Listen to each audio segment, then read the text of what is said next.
নবম শ্রেণীর সুপ্রিয় শিক্ষার্থী ভাই বোনেরা, অন্যান্য বারের মতো এবারও তোমাদের সামনে হাজির হয়েছি তোমাদের নবম শ্রেণীর পঞ্চম সপ্তাহের হিসাব বিজ্ঞান অ্যাসাইনমেন্ট নিয়ে। তো তোমাদের এই সপ্তাহের অ্যাসাইনমেন্টে দেওয়া হয়েছে তোমাদের পাঠ্য বইয়ের চতুর্থ অধ্যায় এবং ষষ্ঠ অধ্যায় থেকে, এবং অ্যাসাইনমেন্ট হিসাবে এখানে দুটি হিসাব দেওয়া হয়েছে।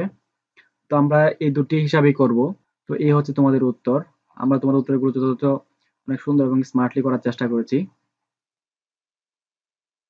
তো তোমাদের উদ্দীপকটিতে বলা হয়েছে, নিম্নলিখিত লেনদেনগুলো হতে মূলধন জাতীয় ও মুনাফা জাতীয় লেনদেন চিহ্নিত করে পাঠ্যপুস্তকের প্রদত্ত চক ও নিয়ম অনুসারে কারণ ব্যাখ্যা করো।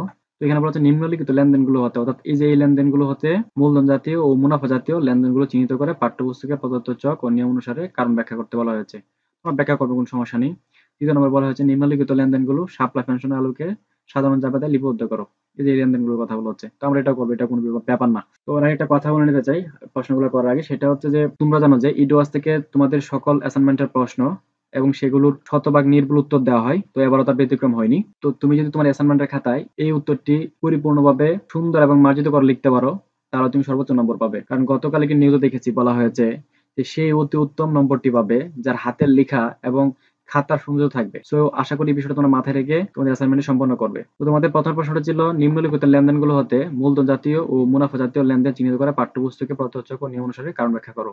এর উত্তরটি হবে এই যে এইটা, ক দিয়ে আমরা উত্তরটা দিয়ে দিয়েছি।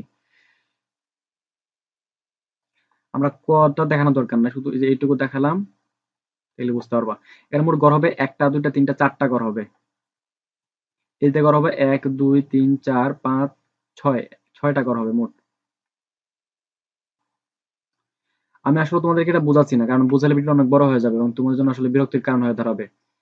তো অনেকগুলো চ্যানেল কি করে, তাদের ইউটিউবে ইনকামের জন্য তারা কি করে, যে কোনো একটা ভিডিওকে, যেটা 2 মিনিটের ভিডিও হয় সেটাকে তারা 8 মিনিটের ভিডিও বানায় ফেলে। আর 8 মিনিটের উপরে গেলে এখানে মাল্টিপল অ্যাড বসানো যায়। তো আমি আসলে এটা করতে চাচ্ছি না, আমি আসলে ইনকামের জন্য চ্যানেলটা ক্রিয়েট করি নাই। তো আমরা তোমাদের কাজগুলোকে সহজ করার জন্য ভিডিও বানাই, কাজগুলোকে কঠিন করার জন্য নয়। তো যেটা সহজে হয় সেটার জন্য আমরা তোমাদের কেন কষ্ট দিব। তোমরা যেটা করবে সেটা হচ্ছে, এটা লেখার সময় ভিডিওটাকে পজ করবে এবং পজ করে করে লিখে নিবে। কিন্তু কথা একটাই, খাতার সৌন্দর্যতা চাই। যদি খাতার সৌন্দর্যতা না থাকে তাহলে কিন্তু নাম্বার পাবা না। এবং আমরা যে প্রশ্নের উত্তরগুলো তৈরি করেছি এগুলো অবশ্যই অনেক স্ট্যান্ডার্ড মানের। এই ছিল ক নম্বর প্রশ্নের উত্তর। যে এখন হচ্ছে খ নম্বর প্রশ্নতে বলা হয়েছিল নিম্নলিখিত লেনদেনগুলো শাপলা ফ্যাশনের সাধারণ জাবেদা লিপিবদ্ধ করো। নিম্নলিখিত লেনদেনগুলো বলতে এই যে এখানে যেগুলো আছে এই লেনদেনগুলোর কথা বলা হচ্ছে। তো আমরা এটাও করেছি অনেক সুন্দর করে। এটি হচ্ছে তোমাদের উত্তর। আমি এখানে আবার বলে দিচ্ছি, এখানে গড় হবে 1 2 3 4 5টা, এখানে গড় হবে 1 2 3 4, 1 2 3 4 5 6 7 8টা গড় হবে মোট। তোমরা প্রথমে এভাবে প্রথমের গড়টা ছোট, পরের গড়টা হচ্ছে ছোট, বাকি গড়গুলো হচ্ছে সমানভাবে করে নিবে। 8টি গড় মোট করে নিবে, তারপর লেখা শুরু করবে। আমি যতটুকু সম্ভব স্ক্রিনটার মধ্যে আনার চেষ্টা করতেছি, তারপর দেখো যে এইটুকু বাদ পড়ে যায়। আশা করি না এটা তোমাদের সমস্যা হবে, লিখে নিতে পারো।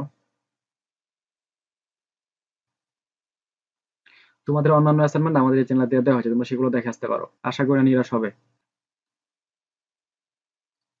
তো ভিডিওটি প্রায় শেষ দিকে যাওয়ার আগে একটা কথা বলে যেতে চাই, সেটি হচ্ছে এই ভিডিওটি যদি তোমার ভালো লাগে তাহলে অবশ্যই ভিডিওটিতে একটি লাইক দিবে এবং চ্যানেলটি সাবস্ক্রাইব করে আমাদের পাশে থাকবে। যদি তুমি চ্যানেলটি সাবস্ক্রাইব করো তাহলে পরবর্তী ভিডিওটি সবার আগে তুমি পেয়ে যাবা।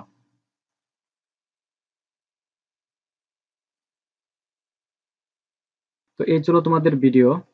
তো ধন্যবাদ সবাইকে এতক্ষণ আমাদের সাথে থাকার জন্য। পরবর্তী আরেকটি ভিডিওতে তোমার সাথে আমার দেখা হচ্ছে। সেই পর্যন্ত সবাই ভালো থাকো।